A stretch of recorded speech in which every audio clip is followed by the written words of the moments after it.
우리에게 있을지어다. 아멘. 아멘. 오늘은 가야 할 길이 분명한 신앙생활, 가야 할 길이 분명한 신앙생활이라는 제목으로 하나님의 말씀을 상고하겠습니다.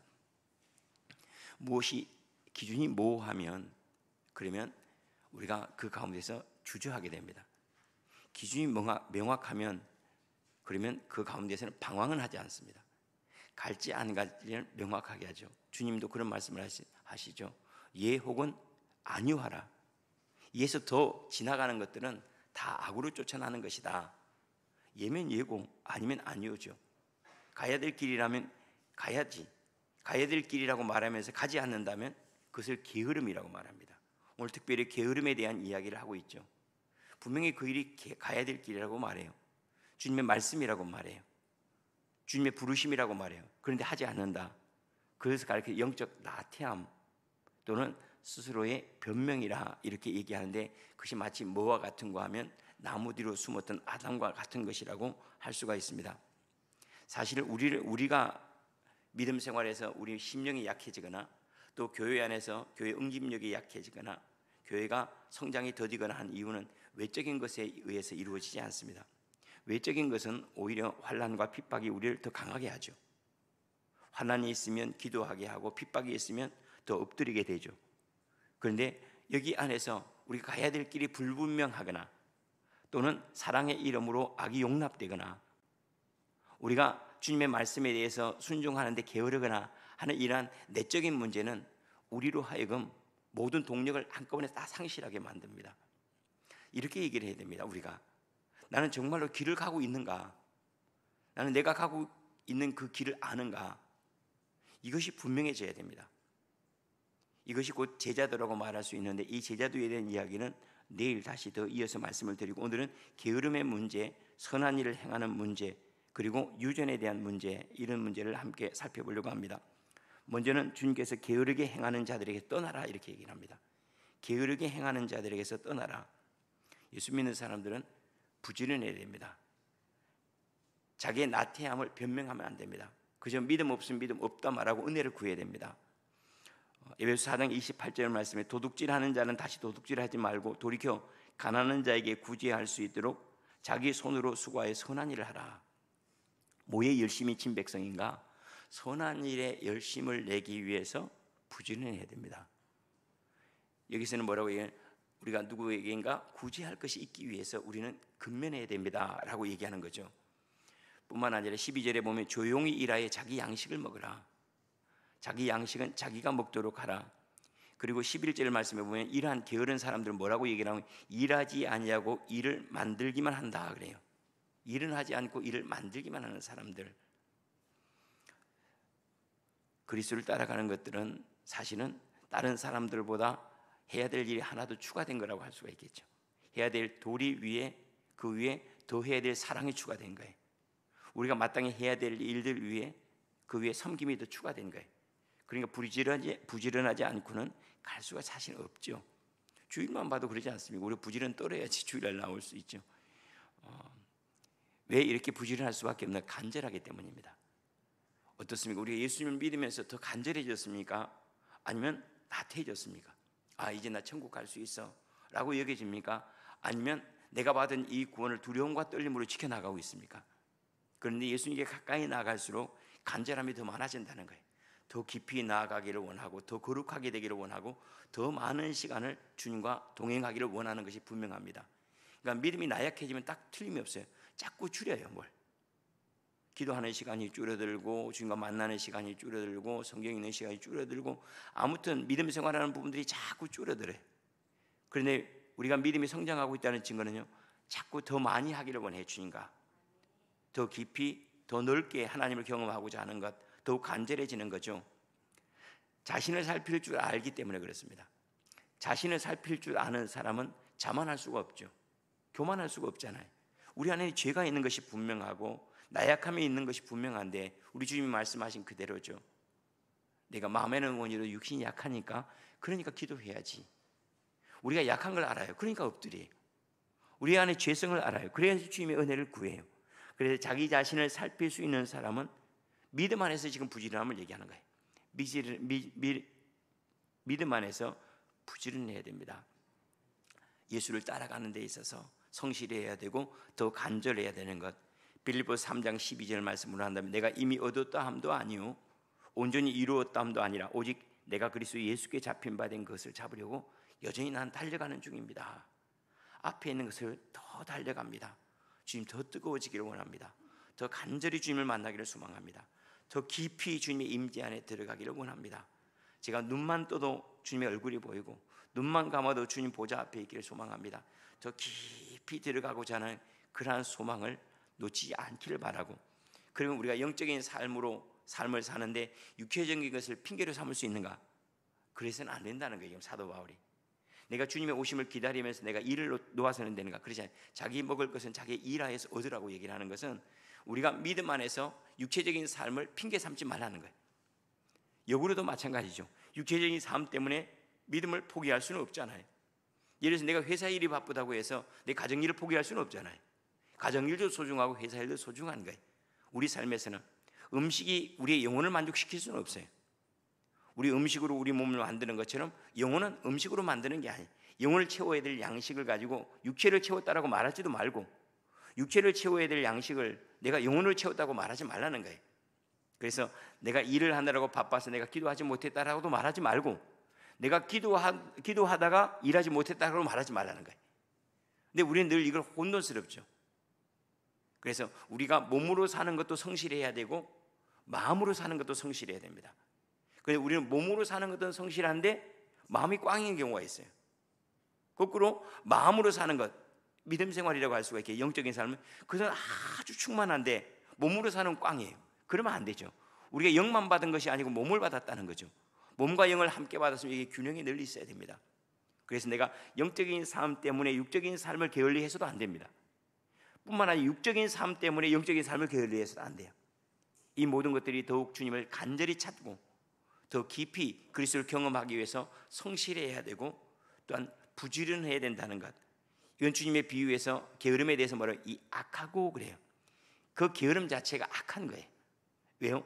심지도 않고 거두려고 하는 그 마음이 정직하지 않기 때문에 그렇습니다. 분명히 주님이 말씀하시기를 심는 대로 거둔다고 그러셨어요. 선을 행하면 선을 거두고 악을 행하면 악을 거두는 것처럼 씨를 뿌리지 아니하고 열매를 기대한다. 그것을 악하다라고 얘기해요. 나태함이라고 하는 것은 일하지 않고도 먹으려고 하기 때문에 그것이 악하다라고 얘기를 합니다. 영적인 부분도 마찬가지죠. 우리가 주님 앞에 엎드리는 시간 없이 내가 성령 충만하겠다, 구원을 받겠다, 영생하겠다, 그것도 악한 거예요. 그래서 영육 간에 우리가 균형 잡힌 삶이 필요하죠. 그래서 건강을 지키기 위해서 운동을 해야 됩니다. 마찬가지로 영적인 건강을 지키기 위해서 기도를 해야 됩니다. 우리가 운동하는 것이 기도를 대신할 수 없고 기도하는 것이 운동을 대신할 수가 없어요. 금식을 해보면 알죠. 기도한다고 배 안 고픕니까? 배고파요. 그때는 음식을 먹어야 되는 겁니다.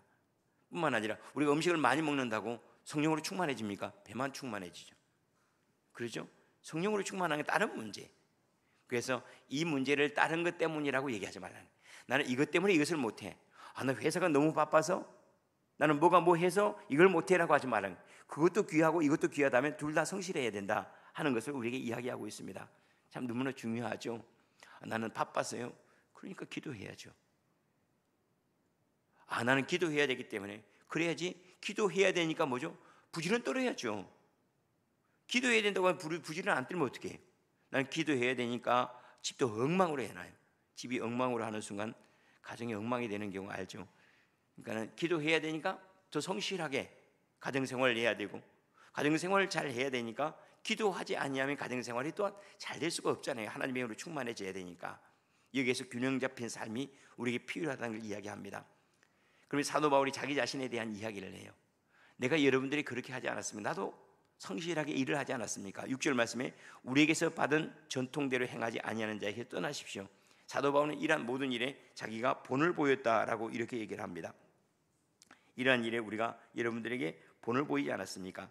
만약에 이 본이 뭐냐면 이게 전통이에요. 지금 우리가 말하는 전통이 관습 이런 게 아니고 내가 여러분들에게 전해준 바로 이 전통, 이 말씀이라고 할 수가, 이 가르침, 다른 성경에는 이걸 가르침이라고 얘기를 했어요.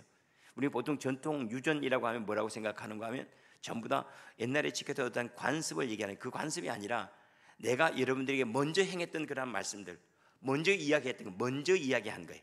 바로 그것들을 먼저 보였던 일들과 먼저 말했던 것, 그것을 떠나지 않도록 하십시오. 그러니까 그들은 사도 바울이 어떻게 했는가를 봤잖아요. 그걸 우리의 믿음의 본이라고 할 수가 있겠죠. 그는 자비량함으로 게으르지 않았습니다. 7절부터 9절 말씀에 자기가 어떻게 행했는지를 이야기하고 있죠. 어떻게 우리를 본받아야 할지를 여러분들이 스스로 알지 않습니까? 우리가 여러분들 가운데서 무질서하게 행하지 아니하였습니다.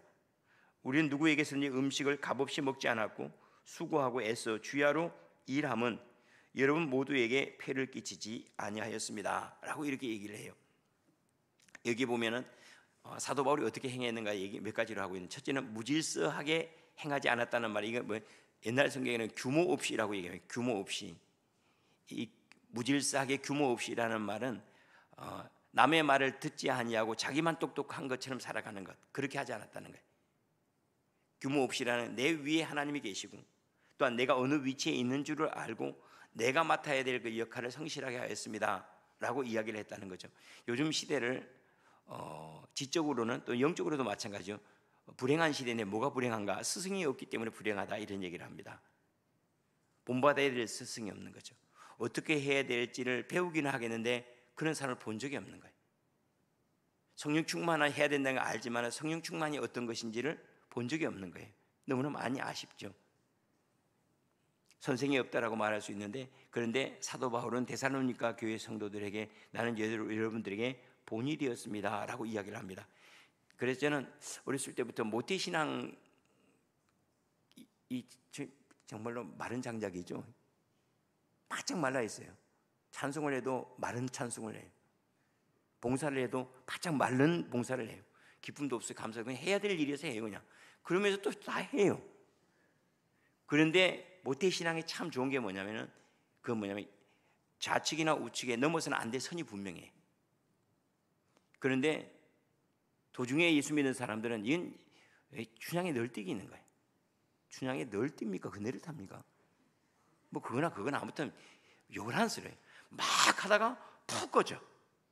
해서는 안 될 때가 넘어가 버려요. 이게 도중에 예수님을 만난 거 한계죠. 그런데 모범이 있는 사람들, 이거 그 사람들 사실은 모태신앙들이에요. 그 마음의 모범을 받았더라면 뜨거웠을 건데 겉모양만 모범을 받아서 그런지, 아무튼 우리의 삶에서 이렇게 선생이 있다는 게 참 좋은데, 여러분이 앞서 행하는 사람이 꼭 다른 사람들의 길이 되어줘야 됩니다. 교회가 어떻게 하면 성숙하고 성장하는가? 앞에 가는 사람들 잘하면 돼요. 교회에 가장 방해되는 사람이 뭐냐면, 앞에 가는 사람들 길을 어지럽혀 놔버리면, 그러면 다른 사람들이 가지 못하게 만들어요. 예컨대 한번 생각해 보세요. 앞에 가는 사람들 기도 생활 안 해요. 그러면서 중직자라고 얘기를 해요. 그럼 뒤에 오는 사람이 도대체 믿음이 커진다는 것이 뭔가 얼마나 혼란스럽겠습니까? 뿐만 아니라 겸손이라는 것이 뭔지를 잘 모르겠어요. 그러면 뒤에 가는 사람들이 겸손하라 하더라도 따라갈 수가 없잖아요. 그런데 앞에 가는 사람이 분명해요. 믿음의 성숙이라고 하는 것은 주님 앞에 어떻게 엎드려야 하고, 어떻게 예배를 해야 하고, 어떻게 경제 생활을 해야 하고, 어떻게 사람을 만나야 되는지 분명해요. 그렇다면 따라가는 사람들은 그렇게 어렵지는 않아요. 그냥 그것이 길이 되기 때문에 그렇습니다.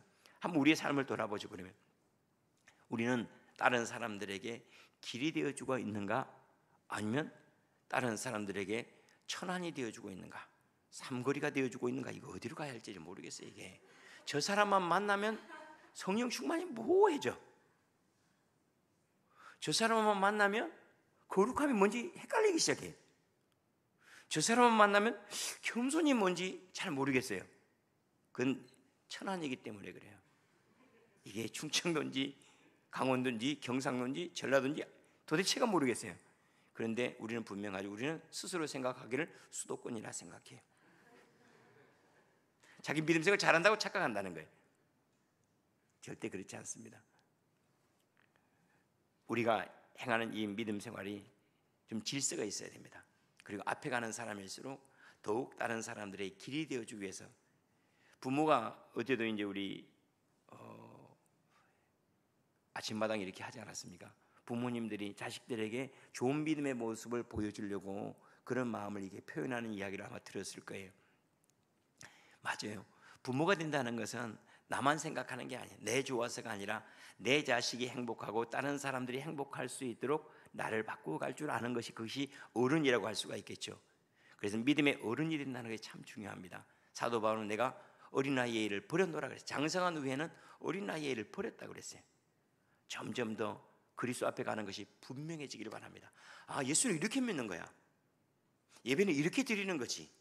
기도는 이렇게 하는 거야. 이것이 명확하면, 예수를 따라가는 길이 명확하다면, 그럼 여기 방황할 일이 없어요. 여기는 급속한 성장이 있습니다. 공부도 그렇습니다. 공부하는데 90%는 공부하는 방법을 아는데 90%의 에너지가 소모됩니다.